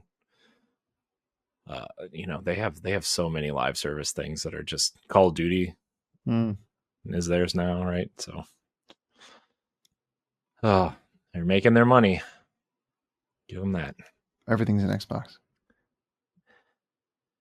Is this water bottle an Xbox, Dan? Damn, you beat me to it. This mug is an Xbox. Except for a cat box, apparently. Mm-hmm. It's a litter box. Aww. That was according to their ads, not me. Some people would say an Xbox is a litter box. Oh, snap. I like my Xbox. I was a fan of my 360. Anyways, what's next? Questions? Yeah, we got questions, so let's do that because it's been a long time since we've done questions on the show. Yeah, these are from like the last month. So okay. Yeah, so you can write us in questions however you feel. Them social media platforms, Patreon, Discord, all those fun places. You can write us your questions, YouTube comments. If you have a question and you're watching live, you can also ask us there too. Hey, Frozen Machine's in the chat. Love Frozen Machine. Tuna Cycle is a great mobile game. You should play it. Fun fact, one of their founders, Adrian, actually founded Nintendo Power Block with me and Ed. Look at that. Deep lore uncovered. Right. Yep, lore. That's what we are, lore machines. All right. If you're in the chat, you can also leave a question in the chat. We might read it. So, our first question comes from Sam Hall. Hey guys, I have a question about Switch 2. How crucial is third-party support going to be long-term for the long-term success of the console? I think I read that right. Words, they're hard. I mean, third-party support. I think it's very crucial. Yes. I think as a matter of fact, no offense to Nintendo specifically, but also all other first-party publishers and stuff like that also make hardware. Like third party should be the backbone of your strategy, because Sony's, we're getting what, maybe one God of War game, a console now and stuff like that. Nintendo's lucky. Aren't you guys still waiting for another 3D Mario game on the in the current generation of Nintendo? Yeah, but Nintendo has come out and said they only release one style of a game in a franchise per console, right? So, I mean, we got a 3D Mario. Leave it to the Nintendo fanboy to I'm just saying they said it, and that's why Ubisoft, when they put out the second Mario plus Rabbids game, they came out and said Nintendo told us to wait, but we didn't listen. I think it's also another way not to rework the question, but it's interesting to think about that also from the perspective of, is the Switch 2 going to be able to hold itself up on first party exclusives alone? I think that's a no, especially given the first couple reactions. Like I love first party Nintendo games. Obviously, for a while, my Switch was only a Nintendo machine. If I have the option of buying a game on PC, which is analog for Steam Deck, or my PlayStation, I'll look there at this point because I know they're just going to perform better. But now with the Switch 2, I might now flip from wanting it on the Steam Deck to the Switch 2 because I get a little annoyed at my Steam Deck sometimes, and the PS5 can't come with me on a trip or whatever. So that I switch back to similar dilemma. We share a similar dilemma. Yeah, tell me about it. Oh no, it's just I have a Steam Deck, and I'm like, sometimes I get frustrated, and PlayStation's my next big console next to the Switch, and it's too big. I do have the Portal, but I've never taken it outside the house. I have a ROG Ally X, so I'm okay. Okay, LeRon, rub it in. Well, you have a Steam Deck, Stephanie. Come on, you have. It doesn't work. It's not the same. If I was to install a Windows install, which is legit to do on a Steam Deck, if I was to do that and then play Destiny on my Steam Deck, it would literally flag my account, and they would either temporarily ban me or worse, because the hardware ID, they just don't want to support it. I don't know what that's about. Yeah. I don't know what it's about. I don't know what it's about either. The cheat. It's they can't, whatever engine they're running on can't run modern anti-cheat. It's Linux, but I was wondering. No, Destiny. Oh, specifically. Mm-hmm. It's a Destiny specific thing. Well, these are all the conversations that come up with me when I think about like between ROG Ally or like so third party. I think it's going to be the saving grace for the Switch 2, actually, because I'm going to start to prefer that over my. Yeah, I have a ROG Ally Z1 Extreme for sale. Just put it out there. I was literally getting ready to put it on. I was literally getting ready to advertise it on Reddit that I have one for sale. I still feel that the Switch 2, well, clearly just by the prediction, I think it's up to 20 million sales during launch. But I think Nintendo will still have its success because it'll have its fan base and also kind of it's a bit of a gateway console to more casual gamers like kids or those that might play one game like Mario or Animal Crossing. So I don't think Switch 2 would flop without third party significant third party support, but I think if Nintendo wants to advance to the next level, so to speak, you do need that third party support. Well, I wasn't saying Nintendo would flop. If that's third party no, and that wasn't support. a reaction to you, LeRon. That's just me saying my Okay. turn. No, it was not a direct response to you. I do think third party is more important this generation than it was previously specifically because it is finally getting the games that the other consoles have, right? In a meaningful way, right? I mean, yeah, we got fun ports like The Witcher and Doom, right? And that was cute, right? But obviously not the place you want to play those games. Trust me, I reviewed Doom and Wolfenstein 2 on the Switch. It was they ran.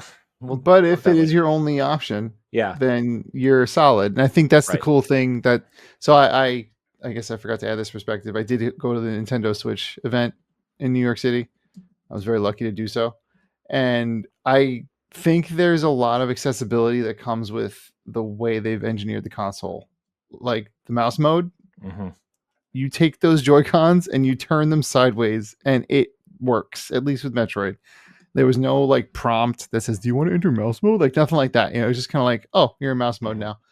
And so that plus you got games that work with PC ports or games that are PC ports that might, have had the burden of, we got to make a controller friendly layout might be less burdensome to do so.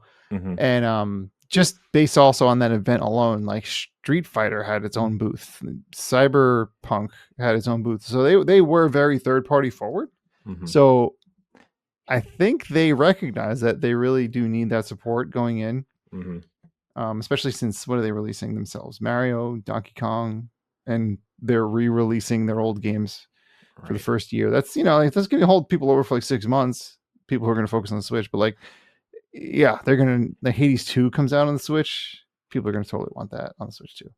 Yeah, I think also the Switch 2 is still the cheapest, simplest portable console, right? Yep.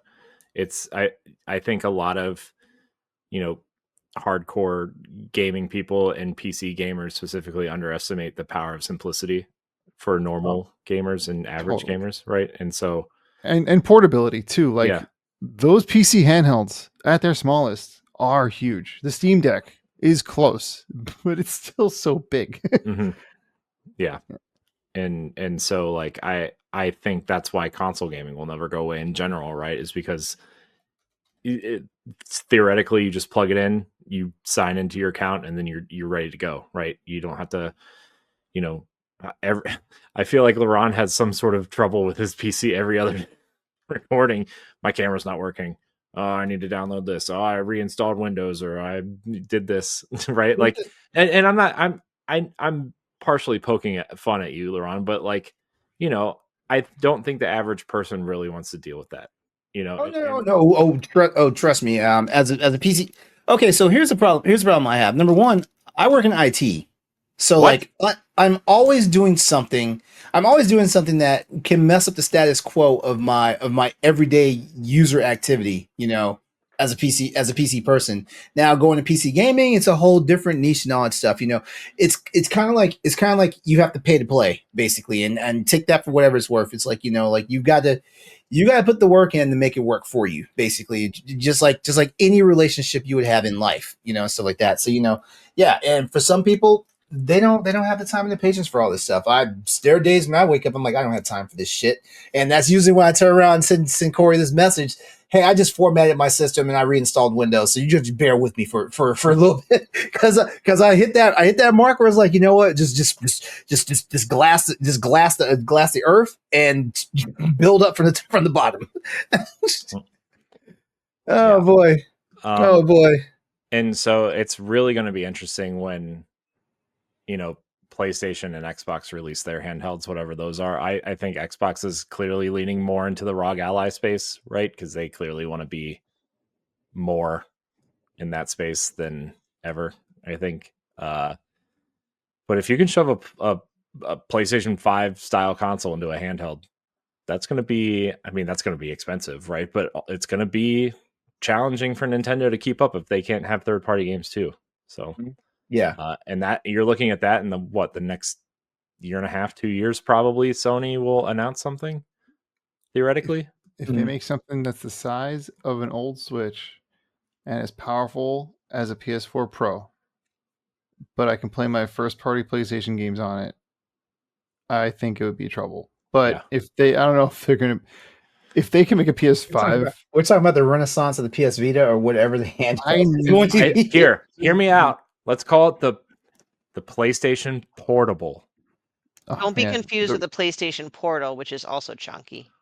Or the PlayStation Portable from 2000, 2, 3, 4. The PC on the PlayStation Go. Well, we're actually talking about the PSP, right? We're talking about the PlayStation Portable, right? Yeah. The Vita, I love my Vita still. Me too. Do you know it took me years after the death of the PS Vita line to finally jailbreak the damn thing. Good move. And the funny part was, like, I jailbroke my Vita, and then like 6 months later, Asus dropped the ROG Ally. So it was like I stopped playing it immediately.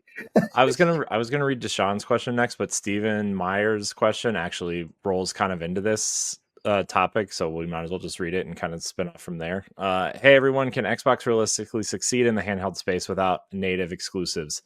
With the success of Steam Deck, Switch 2, and the rumors of the upcoming PlayStation handheld, why even bother at this point? Do you think they should finalize their partnership with ROG Ally? I know some of you are Xbox fans, so it would be interesting to hear your takes. LeRon, you're a ROG Ally person. Yeah, I'm a ROG Ally person. I think you kind of know. I roll my eyes and I groan every time I hear this, because I feel like Microsoft just decided to like latch on to like the identity with ROG Ally in a way that's just kind of, it's almost like, hey, let me borrow let me copy off your homework. Have you seen what Xbox has been doing for the last 20 years? Yes. Buying their identity.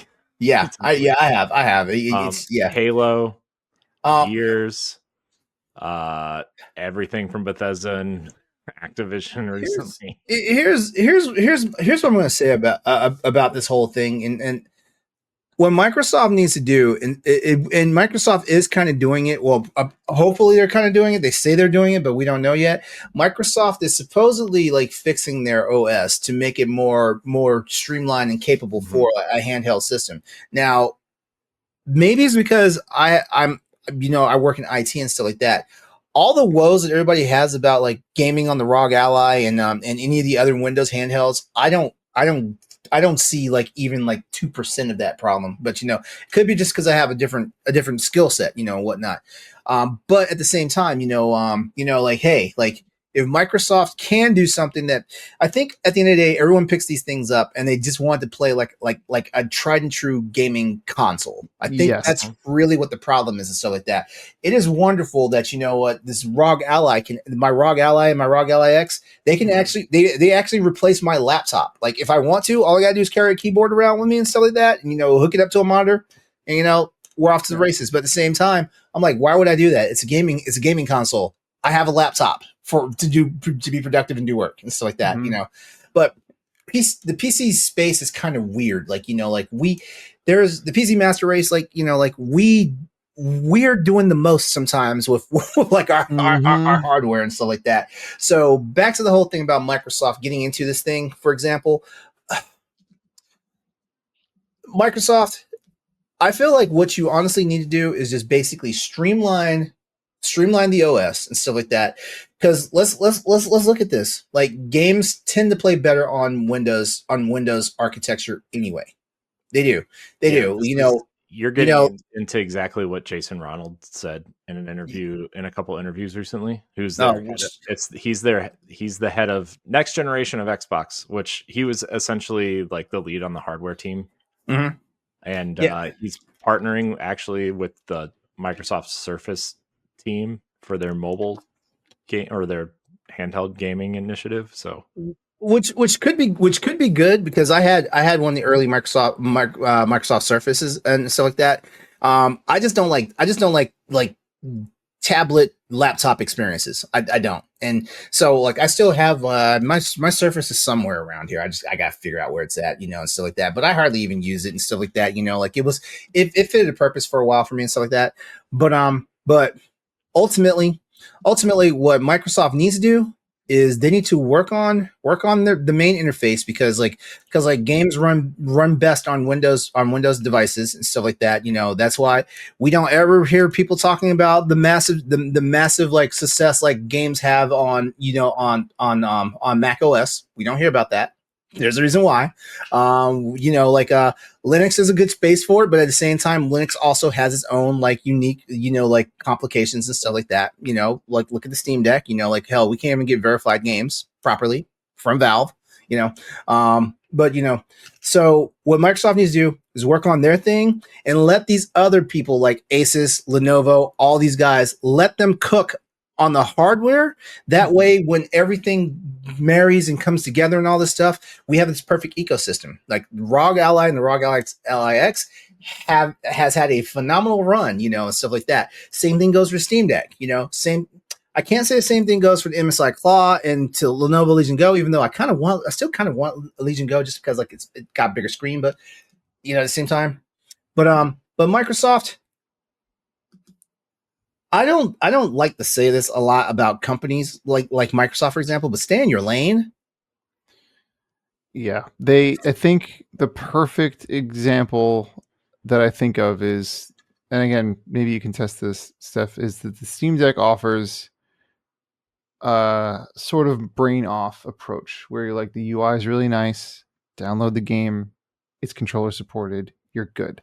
And I think there's actually a handheld console coming out that's going to be one of the first Valve verified non-Steam Deck consoles that'll use the Steam Deck OS and basically be a Steam Deck with different specs, which might make verification a little hairy, I feel, but whatever.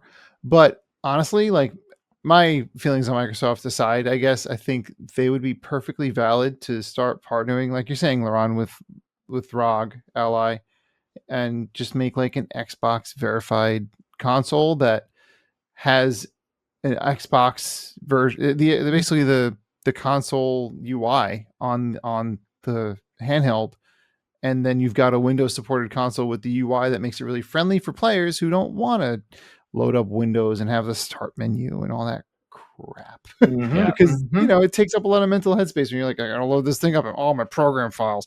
So and to me that's the appeal of the Steam Deck. And I think if they just say, okay, we don't need to produce hardware, let's just make really good software and enter the space from that direction, make a Gears of War or a Halo themed ROG Ally that'll sell like crazy, and that's it. I think that'd be great. So the only reason I think Microsoft hasn't done that yet is because they've invested so much money in backwards compatibility for 360 and original Xbox. Yeah. And they can't figure out how to get around the licensing issues to allow those games to be either ported to the Windows Xbox platform or just shoving an Xbox into Windows, whatever Windows 12 is going to be, right? Like that's what they're trying to figure out now. They've come out and said as much, right? Where like they're trying to figure out how people's back catalog of 360 and Xbox One games can run on PCs. Interesting. So like, I wonder if they did release like a locked down version of the ROG Ally, but it was like you can't unless you jailbreak it, breaking your warranty or whatever. Or like a dual boot mode almost. Maybe where like it's just like that's an Xbox basically. But they don't have to make the hardware; they just have to make it support the ROG. Mm-hmm. Yeah, that's such an annoying thing to come back to because they're going so software heavy that the licensing, like Fable 2, I think the licensing for that game is like really weird. Mm-hmm. And yeah, and I thought that was where they were going. I thought they were going to release these collections to like bring them up to the current generation. Get them up on current generation, and so they could get those games on PC, right? Like a Gears collection would have made so much sense, right? Because Gears 2 and 3 are not on PC, and there's no modern versions of those games. They only play them on Xbox 360 or on a Xbox One. Yeah. Yeah. You can only play them on Xbox hardware. So, which sucks because 2 and 3 are like the best games in the series, in my opinion. 2's amazing. 2's is incredible. Yeah. 3's good just because it was like, let's finish the trilogy, but like 2, solid game. Yeah. Yeah. So, I don't know. Xbox is in a weird spot. They need to figure it out. But I think where they want to go makes sense at this point. It's just how do you get out of the hardware business essentially without pissing off your fans? Yeah. That's a whole bag of bananas. Yep. Speaking of bananas, do we want to answer another question or do we want to talk about what we've been playing? You know what? As long as we can park this final question for another show. Yeah. Let's go ahead and move on to what we've been playing. All right. Dan, you're our Steam guest. You should go first. Man, I was thinking about this before. I've been playing Doom Dark Ages pretty much mostly. Yeah. How are you liking it? It's fun. It's different. Than I only played Doom 2016. I did not play Doom Eternal. I'm probably gonna.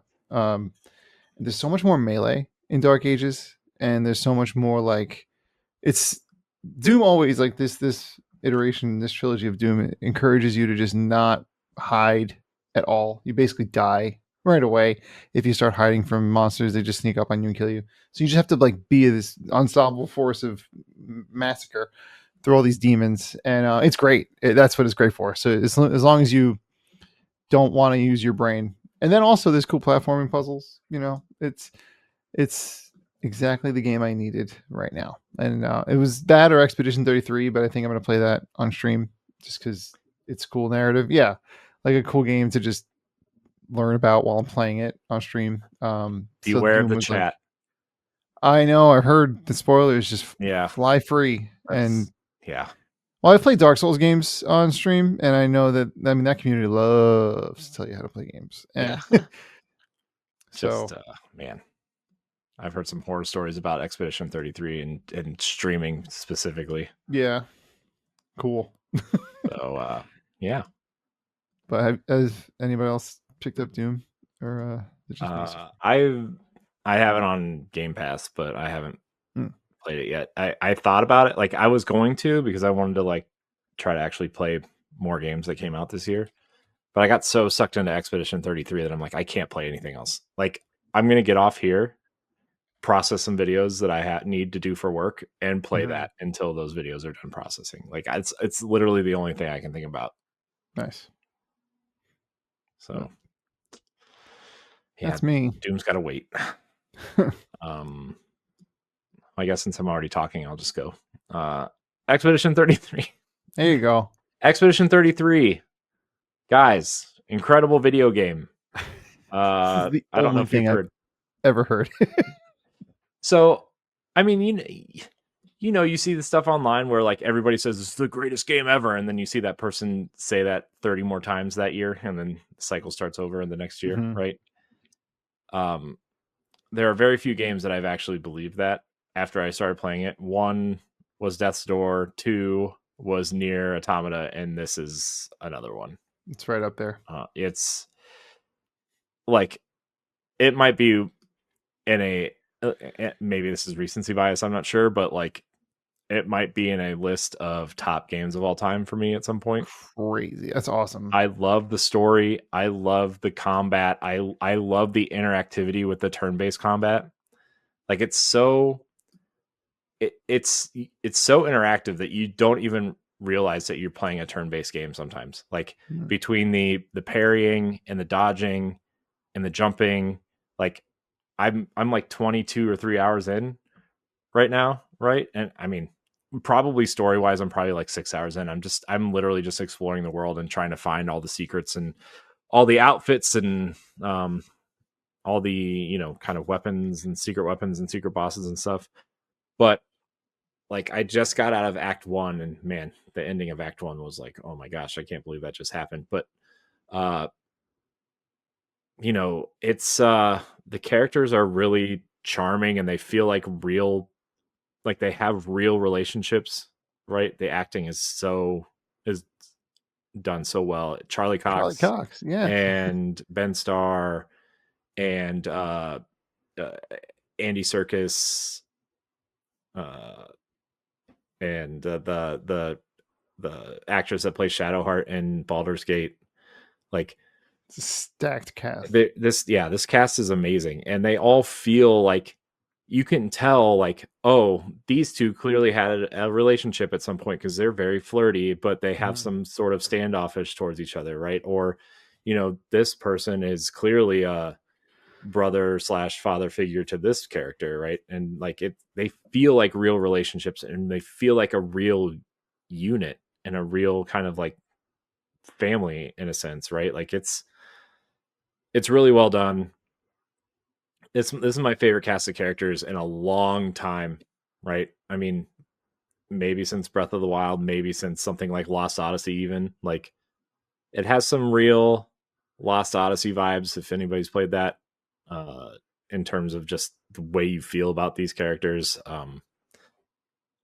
I got to give it to Sandfall. They have made some. It's not a perfect game by any stretch, right? There's a lot of clipping and a lot of, if they had a bigger budget, maybe the world could be less linear, right? It kind of feels like Final Fantasy 13 in a way, right? Where like a lot of the hubs are kind of linear-esque.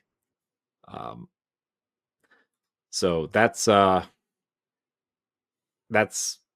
it's just I'm so glad I started playing it because I was going to hold off to see if there was like a Switch version or like like maybe play it on like a some sort of portable eventually, but I'm so glad I didn't wait. Nice.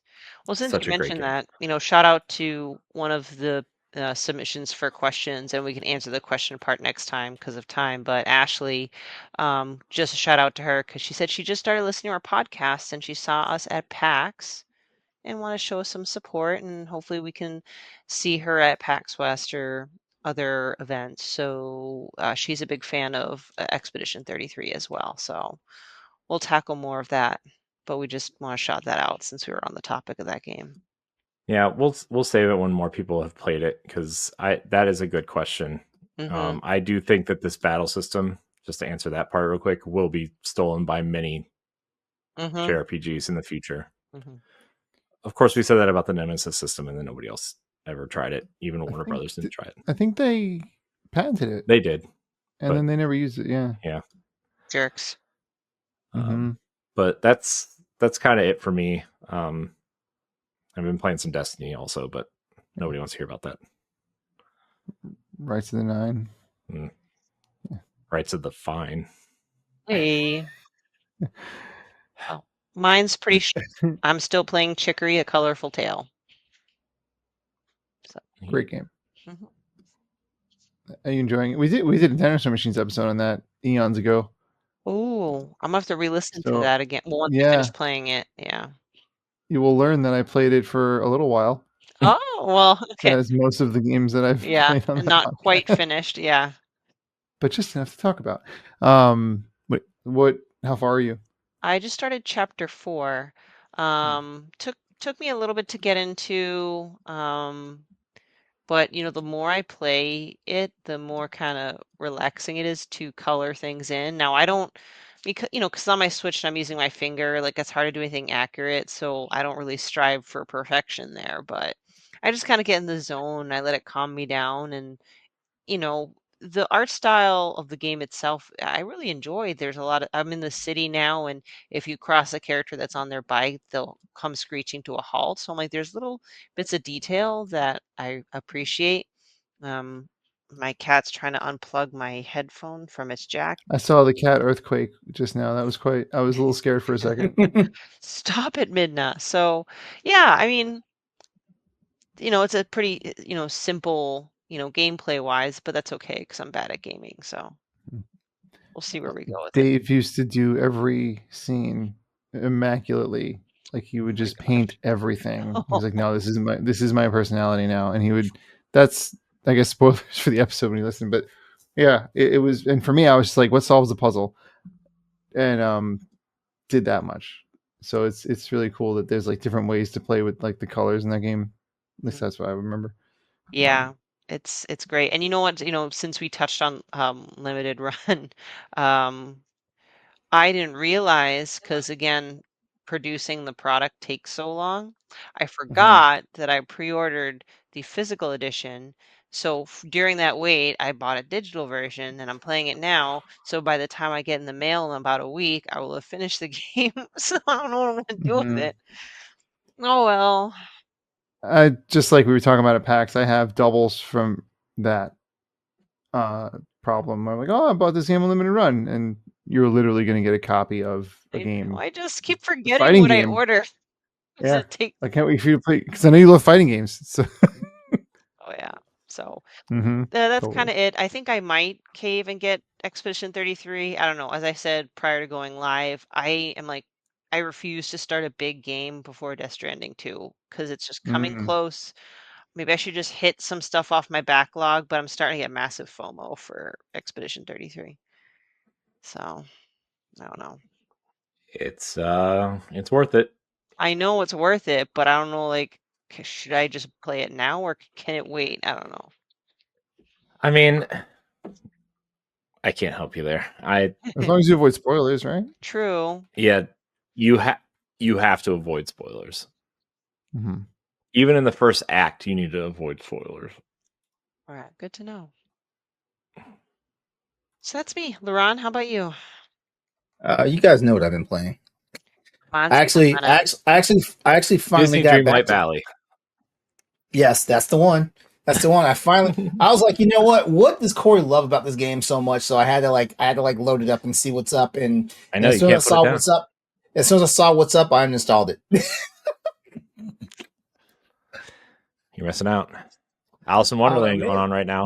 Maybe I will seriously try this game out just to kind of appease Corey, because I mean Corey did go out and buy and start a game of Monster Hunter Wilds, but has not ever said anything else about it. So because I stopped playing it. Yeah. LeRon has been playing Hello Kitty Island Adventure. Hey, you know what? I may check that out. I've heard good things about that game. Yeah, I have too. Actually, I may check that out. It's no Barbie horse adventure though. If I download the ROG Ally X though, it's a wrap. I'm sure it's still better than Funko Fusion. Oh, I forgot about that game. That game's on sale.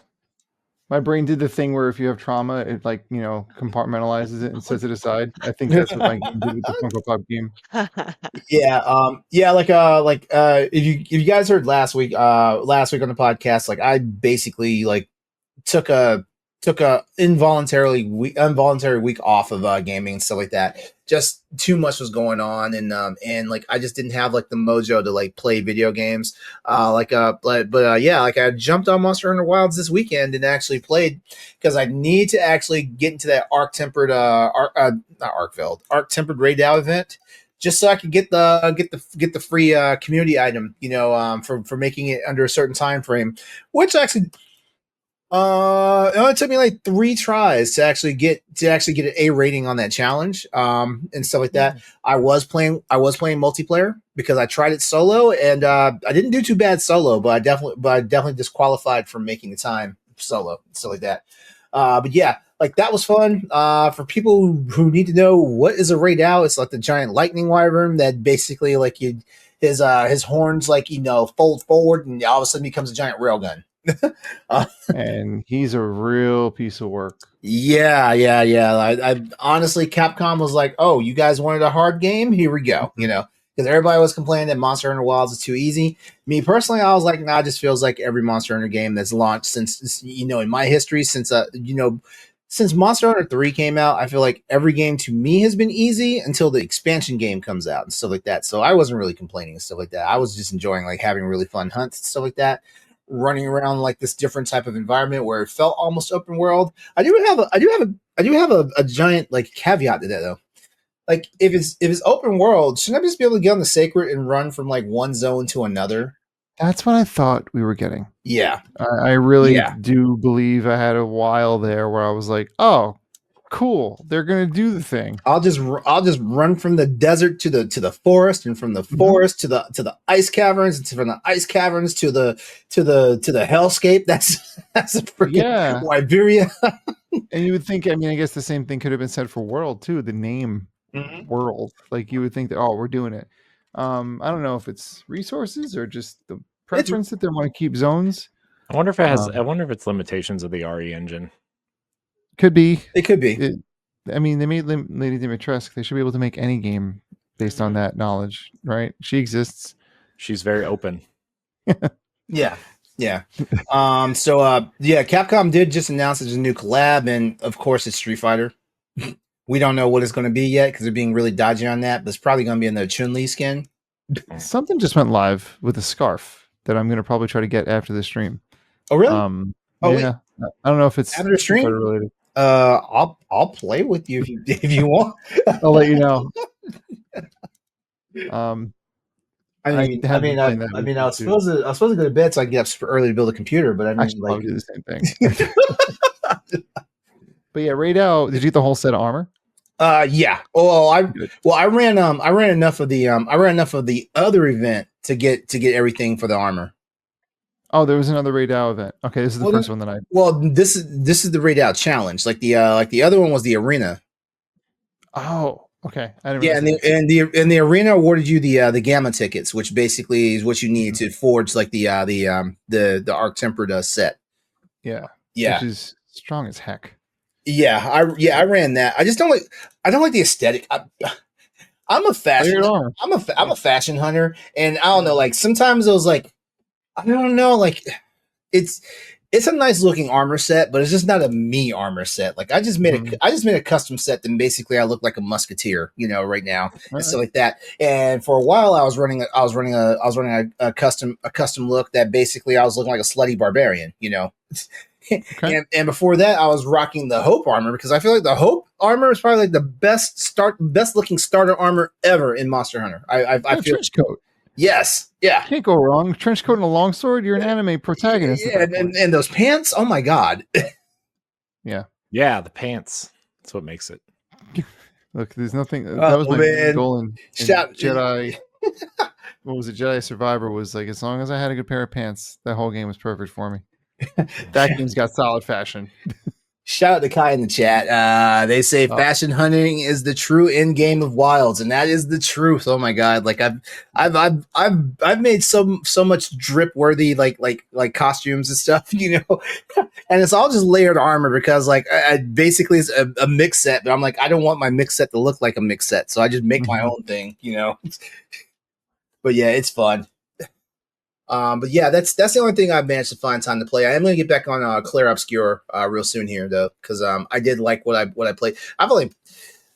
Corey, when I tell you you are way ahead of me, you are way ahead of me. I've only played like 45 minutes worth of the game, but that doesn't mean anything about the game itself.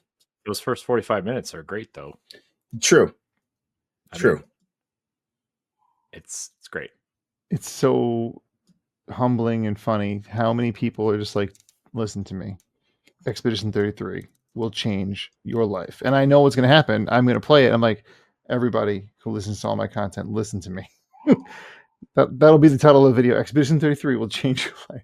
Well, I said this a couple of weeks ago because I actually played it on in the debut week that it came out. It's it's been a long time since I actually cared about playing an RPG. The last RPG I cared about playing was Tales of Arise. So the fact that game.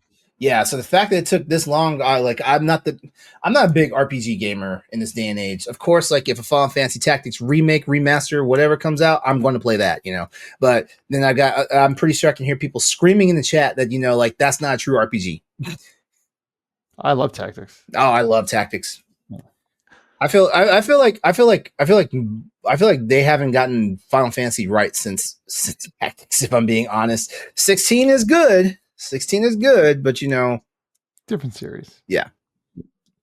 Bravely Default is a very good Final Fantasy game. I couldn't get into Bravely Default. It was too, I don't know, like it was too cutesy, I guess. Yeah, the characters, you gotta really be into the chibi. Like I'm not in the chibi anime. It's a very big part of the game. Yeah, that's true. So I like 15. Did everybody bro trip the game? Come on.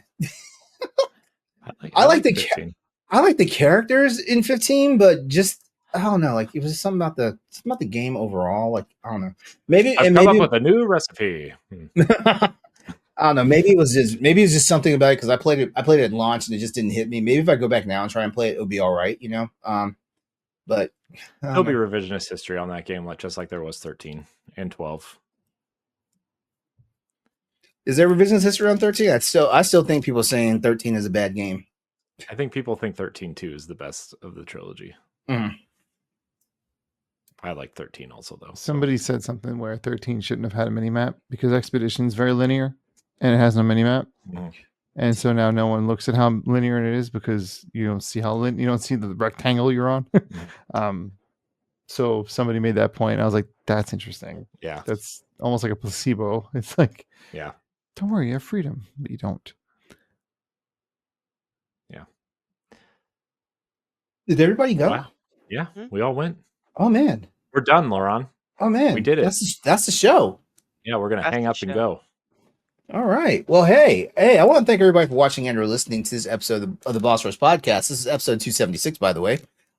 Please do us a favor. If you joined us live, please follow right now. Follow us.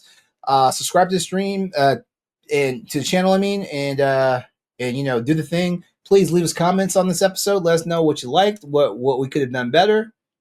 Actually, no. Don't tell us what we could have done better. We already know what we could be doing better. So don't do that. Don't do it to us. We are the best podcast on the planet. We are perfect. No notes. Tell them what they could do worse.